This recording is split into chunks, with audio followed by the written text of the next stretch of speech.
And if Parliament lost its powers to another body, there would be little point in debate. Bearing in mind that all three parties are of the same view about ratifying Maastricht, the electorate has had no way during the general election of expressing its view, because it had, in fact, no choice. Many people who travel through Europe, as I have done in recent months, are struck by the very sharp change in attitudes towards the European community brought about by the Maastricht Treaty. Skepticism, justifiable skepticism, is on the increase. People feel that their governments have gone ahead too fast, so that now the gap between government and people is too wide. Perhaps that's not surprising, when in the modern political world, European ministers spend so much time in each other's company. They get out of touch with the people and too much in touch with themselves. The particular concerns are different in each country, but the basic misgivings are mostly the same. People feel that too many of the powers and rights, which have been theirs for decades and in some cases for centuries, are being given away to the centre in Brussels. And we had echoes of that in the speech of the noble Lord Jenkins. And I find it very difficult to understand that two arguments are being run alongside and they are mutually exclusive. So there's far too much centralisation going on, far too much bureaucracy going on. We don't like it, but nevertheless we're going to ratify the Maastricht Treaty. These things just don't, to me, add up. There also is among people a good, healthy understanding that bigger is not always better, and that variety is more desirable than conformity. The Danish no to Maastricht is just one sign of those things. The recent opinion poll shows that 7 out of 10 Germans do not want a single currency. And 7 out of 10 do not want either to surrender significant powers in order to have a common foreign policy. People understand that Maastricht is more, much more, than just a technical adjustment to the Treaty of Rome. The people of Denmark saw that when they received their copies, free copies, I would stress, of the Maastricht text. One figure illustrates better than anything else the scale of the extra intrusion into the authority of national parliaments and governments and into people's lives which Maastricht would bring about. The Treaty of Rome provides for the Commission to have the sole right of initiative in 11 areas of policy. In Maastricht, that reaches 20, to which one has to add at least 5 other areas of cooperation where the Commission is fully involved: monetary, judicial and immigration matters, as well as foreign policy and defence. No wonder people feel they have a right to be consulted about such a major change in the way in which they're governed, especially in the light of Monsieur Delors' notorious statement to the European Parliament that 80% of the decisions taken on economic and social matters will soon be taken by the European community, rather than by national governments and parliaments. I'm very glad that the Foreign Secretary has said, the noble lady repeated it today, that Denmark can't be coerced and can't be excluded.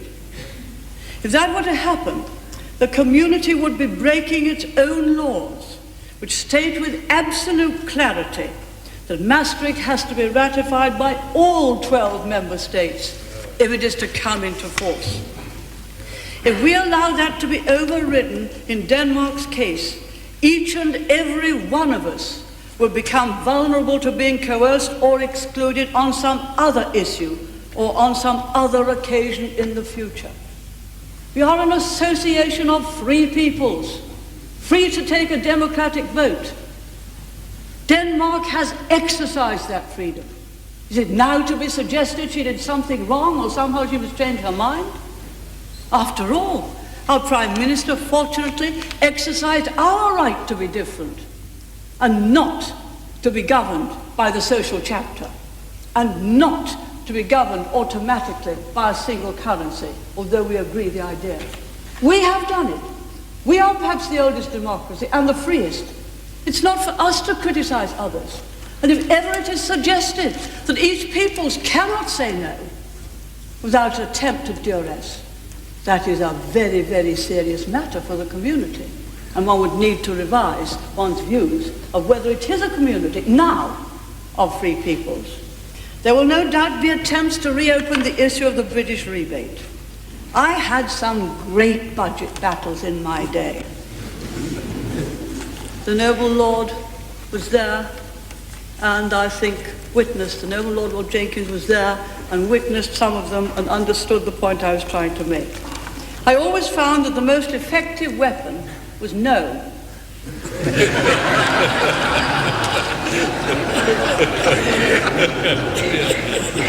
Or sometimes, no, no, no. I'm glad that this continues to be the policy, even if it is more sweetly expressed. The second view has always been towards an integrated European Union. That's why those phrases, an ever closer union, were put in the Treaty of Rome, not clothed with meaning. We always had the assurance to which my noble friend referred, always an assurance we'd keep our identity and our veto. Then gradually, little by little, it went, and everything came in stages. Whatever you said in the community, it had to be the first stage of something which led to one destination, a European Union. You didn't have any other alternative. You're either on a slow train or a fast train, but you're on the train to that destination. And if you don't want to go to that destination, it doesn't matter at what speed you go. You don't want to be on it at all. Now, I suggest we don't want to go any further on that train. Everything is a stage. I remember when we put forward the hard echo in the Council of Ministers as a possible common currency. Yes, they'd consider the hard echo, but wouldn't I tack onto it as a stage towards a single currency? No, I wouldn't.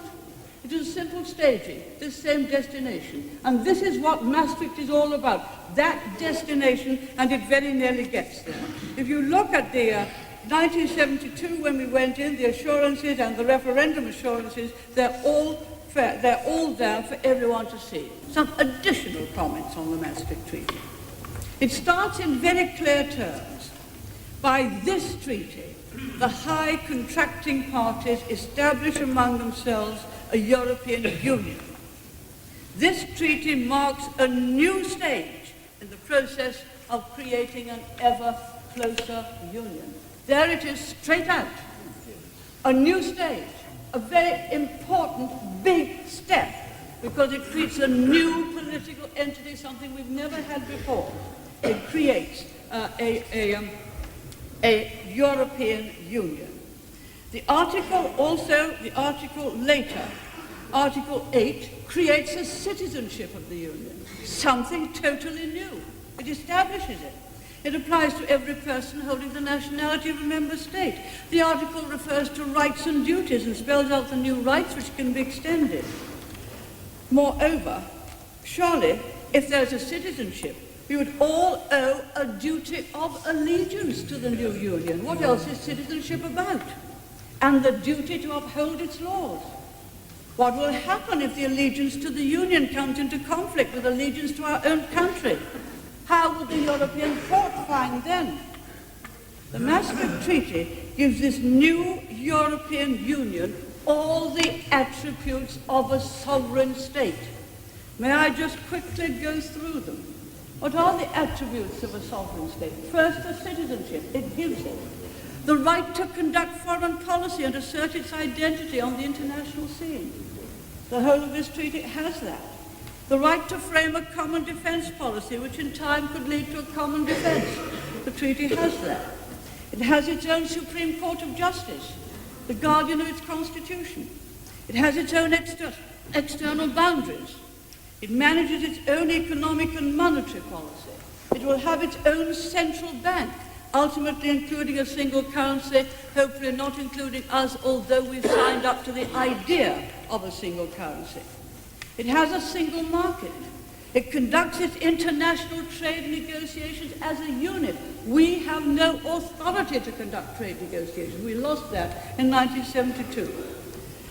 We have signed up to the objective of a high level of social protection. And I wonder if the social chapter will be brought in to apply to Britain by the European Court, because we have signed up to that high level of social protection. There's an embryo government in the Council of Ministers, the European Council. There's an executive in the Commission, and there's an elected European Parliament. All of this is the single institutional framework to which the treaty refers. My lords, the voluntary alliance of 12 nations we joined is being gradually turned into a new political entity, a European superstate. And I doubt very much whether the people realize what is happening. Unification is supposed to be the natural direction of development. The review promised in 1996 by the treaty is always a relaunch of the treaty. You've got to one stage, it's always a relaunch. Well, there's now both a relaunch and a review. The review of 1996 is in the treaty. It's not an open review. As Article N points out, that review must be in accordance with the objectives of an ever closer union, which are set out in Title I. I must say, my lords, I personally could never have signed this treaty. I hope that that is clear to all who have heard me. The bill will pass considerable further powers, irrevocably from Westminster to Brussels, and by extending majority voting, will undermine our age-old parliamentary and legal institutions, both far older than those in the community. We have so much more to lose by this Maastricht Treaty than any other state in the European community. It will diminish democracy and increase bureaucracy. Monsieur Delors knew well the importance of his words when he spoke to the European Parliament in 1988. 10 years hence, he said, 80% of our economic legislation, and perhaps even our fiscal and social legislation as well, will be of community origin. He went on, and this isn't so generally known, in 10 countries, though, we were excluded, there has been no realization of this. And in these same 10 countries, there's no cooperation between European parliaments and national parliaments. And then he went on. What I am afraid of is that some of those national parliaments are going to wake up with a shock one day, and that their outraged reaction will place yet more obstacles in the way of progress towards the European Union. The national parliaments are entitled to have an outraged reaction. They will soon be little more than an agency for the Commission and for the European Council. Finally, the referendum. My lords, no elector in this country has been able to vote against Maastricht. None. It has been impossible to do so. And I think when one looks at the extent of the powers that are being handed over, it is disgraceful if we deny them that opportunity. Well, yet we waited, I must say, with bated breath for both Danish referenda. They, poor people, were bullied out of their first decision. So much for the unanimity rule. Further, in the other place, less than half the honourable members voted for the treaty. The electorate haven't been able to vote.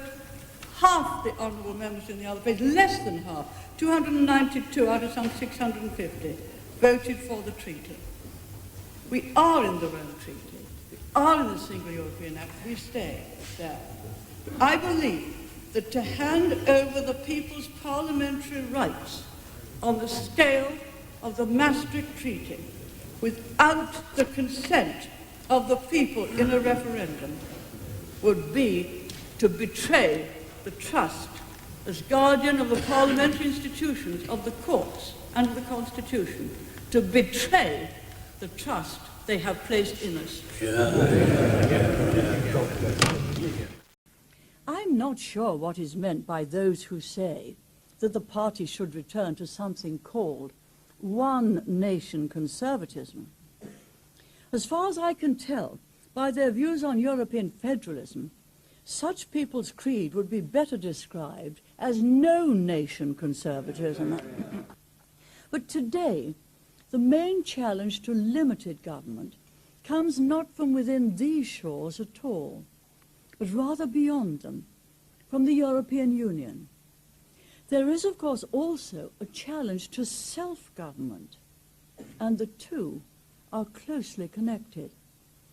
The activity of the European Court, which can only ultimately be checked by amending the European Communities Act itself, is increasingly undermining our judicial system and the sovereignty of our Parliament. Proposals are being made for common European defence, proposals which Michael Portillo has roundly and rightly attacked. They, too, are a threat to national independence.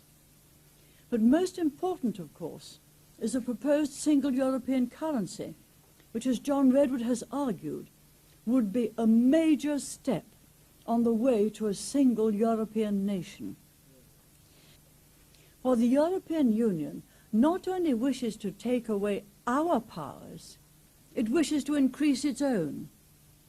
It wants to regulate our industries and labour markets, pontificate over our tastes, in short, to determine our lives. The Maastricht Treaty, which established a common European citizenship and greatly expanded the remit of the European Commission, shows the outlines of the bureaucratic superstate which is envisaged. And Maastricht is the beginning, not the end, of that process. Indeed, we are increasingly seeing the emergence of a whole new international political class. Some of them are politicians who failed in their own countries and so have tried their luck overseas.